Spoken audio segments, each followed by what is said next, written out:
고전, 명수필, 늙은 재상의 관악산 도전.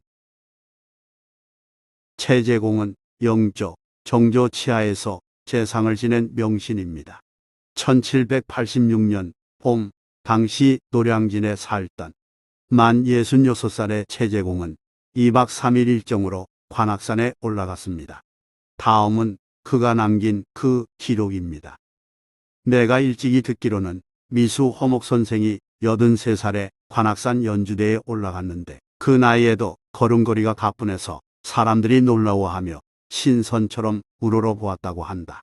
관악산은 경기 지방의 신령한 산이며 옛 현인들이 오래전부터 놀러 다니던 곳이다. 한번 그 산 꼭대기에 올라가서 마음과 눈을 장쾌하게 하고 선연을 태산처럼 사모하고 받드는 마음을 갖고자 했으나 오래전부터 생각은 있으면서도 일에 얽매인 데다 의지가 약해 실행에 옮기지는 못했다. 4월 13일 노량진 강가에서 관악산을 바라보니 푸르름이 거의 한눈에 들어오는 듯하여 마음이 들뜨고 춤추듯 움직여 막을 길이 없었다. 하여 이웃에 사는 이숙형과 말을 타고 출발하기로 하였다. 집안 아이들과 마부 4-5명도 함께 갔다. 십리 남짓 가다가 자하동에 있는 작은 정자에서 쉬었다. 넓이가 한 칸쯤 되는 정자는 신시의 별장이다. 시냇물이 산골짜기에서 흘러오는데 숲에 덮여 그 근원을 알 수가 없었다. 흐르는 물이 정자 아래에 이르러 바위에 부딪혀 튀는 것은 물방울이 되어 날아오르고 갠 물은 못을 이루어 푸른빛을 띠더니 다시 흘러서 골짜기 여기를 한 바퀴 돌고 흘러갔다. 그 모습은 마치 흰 비단을 펼쳐놓은 것 같았다. 언덕에는 철쭉이 한창 흐드러지게 피었고 바람이 불면 그윽한 향기가 냇물을 건너와 코를 간지럽혔다. 아직 산에 들어가지도 않았는데 벌써 상쾌하여 그윽한 흥취가 일렁였다. 정자를 지나 십리 남짓 가니 길이 가파르고 험해 말을 탈 수가 없었다. 그곳에서 타고 온 말과 마부를 집으로 돌려보낸 다음 지팡이를 짚고 천천히 걸었다.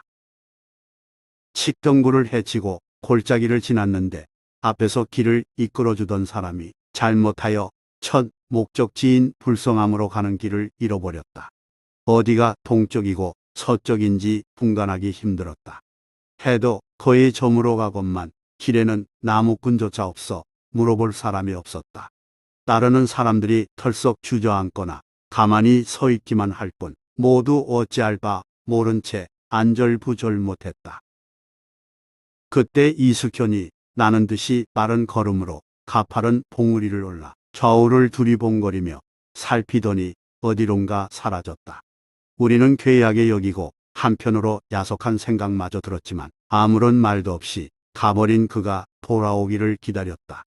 그로부터 얼마 후 흰 장삼을 입은 스님 4-5명이 빠른 걸음으로 산을 타고 뛰어내려와 우리에게로 다가왔다. 스님들을 보자 일행은 모두 스님이 오신다 하고 환성을 질렀다. 아마도 이숙현이 멀리 있는 저를 찾아내 먼저 가서 우리 일행이 여기 있다고 알렸던 모양이다. 승려가 이끄는 대로 사오리쯤 따라가니 암자 하나가 나왔다. 불성암이었다. 암자는 삼면이 삼봉우리로 둘려있고 앞쪽이 탁 트여서 시원해 보였다. 문을 열어놓으면 앉아서는 물론 누워서도 천리 먼 곳까지 바라볼 수 있었다. 이튿날 아침 해 뜨기 전에 아침밥을 재촉해 먹고 연주대를 찾기로 하였다. 몸이 튼튼한 승려 몇 명이 좌우에서 길을 안내해 주었는데 한 승려가 걱정스러운 표정으로 말했다. 연주대는 여기서 십리남짓 가야 합니다. 그런데 길이 몹시 험하여 나무꾼이나 저희 같은 승려들도 쉽게 오르지 못합니다. 그런 곳이라 오를 만한 기력이 부족할까 염려되는군요. 그 말에 나는 아무렇지 않은 듯 대답했다. 세상의 모든 일은 다 마음에서 비롯된다네. 마음은 장수이고 기운은 졸병과 같은 것일세. 장수가 가는데 졸병이 어찌 안 갈 수 있겠는가. 드디어 절 뒤에 있는 가파른 벼랑길을 넘기 시작했다. 길이 끊어지고 벼랑이 갈라졌는데 밑은 천길 낭떠러지였다. 몸을 옆으로 돌려 암벽에 붙이고 손으로 나무 뿌리를 번갈아 잡으면서 조심조심 발걸음을 옮겼다. 현기증이 일어날까 두려워 감이 켰는지라거나 아래를 내려다보지 못했다. 한 곳에 이르니 큰 바위가 가로막혀 앞으로 나아갈 수 없었다. 그래서 속이 파여 골이 진 곳 가운데 날카롭지 않은 곳을 골라 엉덩이를 바닥에 붙이고 양손으로 그 곁을 부여잡으면서 미끄러지듯 내려갔다. 바지가 걸려 찢어지는데도 돌볼 겨를이 없었다. 이처럼 힘든 고생을 두세 차례 겪은 다음에야 간신히 연주대 아래에 도착했다. 해는 이미 정오였다. 눈을 들어 위를 쳐다보니 우리보다 먼저 올라간 유람객들이 만길 벼랑 위에 서서 몸을 굽혀 아래를 내려다보고 있었다. 그런 모습이 흔들흔들하다가 당장이라도 떨어질 듯 싶었다. 나는 머리칼이 쭈뼛해져 더 이상 보고 있을 수 없었기에 하인들을 시켜 고함 지르게 했다. 그만두시오. 위험하니 물러서시오. 나는 남은 힘을 다 짜내어 곱사처럼 등을 구부린 채 기어서 마침내 정상에 올랐다. 꼭대기에 수십 명이 앉을 만한 바위가 있는데 이것을 차이람이라 불렀다. 옛날 양녕대군이 왕위를 사양하고 관악산에 와서 머물렀을 때 이 바위에 올라 대궐을 바라보곤 했는데 햇볕이 뜨거워 오래 머무르기 어려우므로 작은 장막을 치고 앉았다 한다. 바위 귀퉁이에 꽤 오목하게 파인 네 구멍이 있으니 그때 장막을 고정하고자 말뚝을 박았던 자리일 것이다.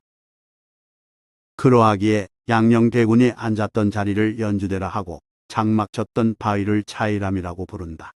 구름과 하늘 사이에 높이 솟아오른 연주대에 서서 아래를 내려다보니 천하 만물이 나와 높이를 겨루지 못하고 사방에 깔린 여러 봉우리가 시시하여 비교할 바 못된다.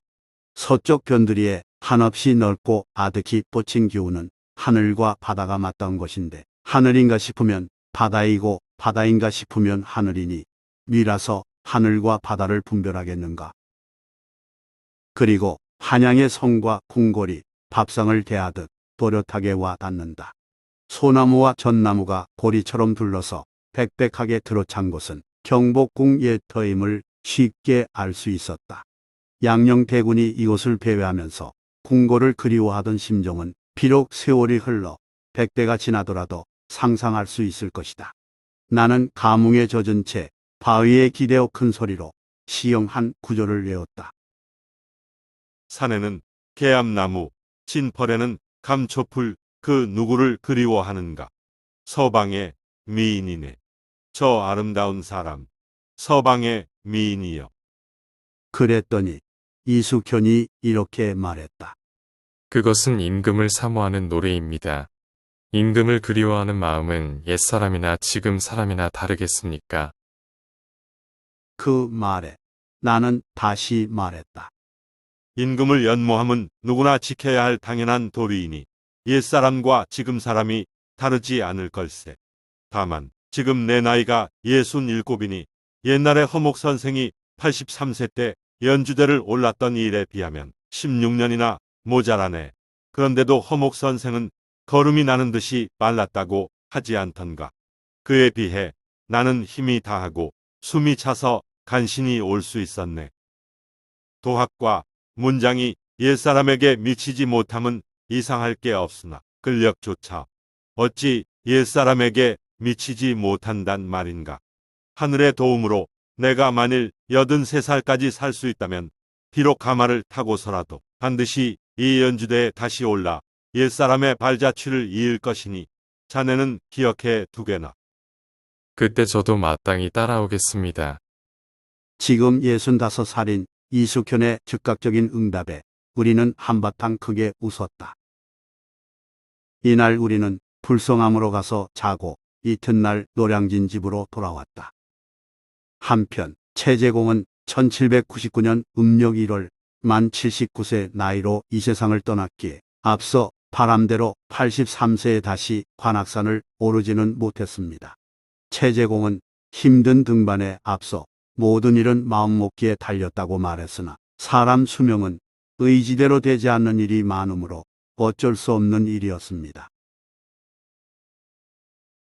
좋아요 및 구독은 영상 제작에 큰 힘이 됩니다. 고맙습니다.